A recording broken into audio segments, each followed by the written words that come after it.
Я обучающийся 12 группы. Обучаюсь я в колледже промышленной индустрии и новых технологий. Это наша библиотека. Она очень богата разными писателями и их произведениями. Я выбрал несколько вариантов книг. Это Толстого, повести и рассказы, и Анну Каренину, тоже Толстого. Эти книги по-своему хороши. Анну Каренину я перечитываю второй раз. Она очень интересная книга, рассказывает о любви женщины, у которой имелась уже семья и один маленький сын.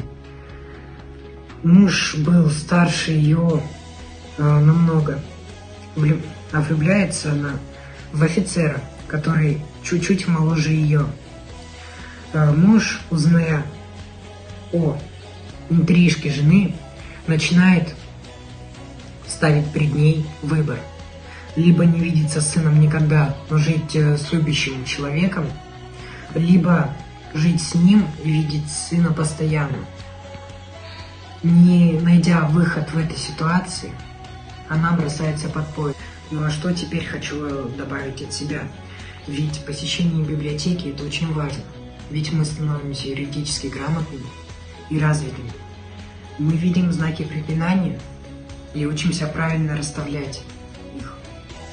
Это очень важно, как в письме, так и в обычной жизни. Посещайте библиотеки, будьте умными.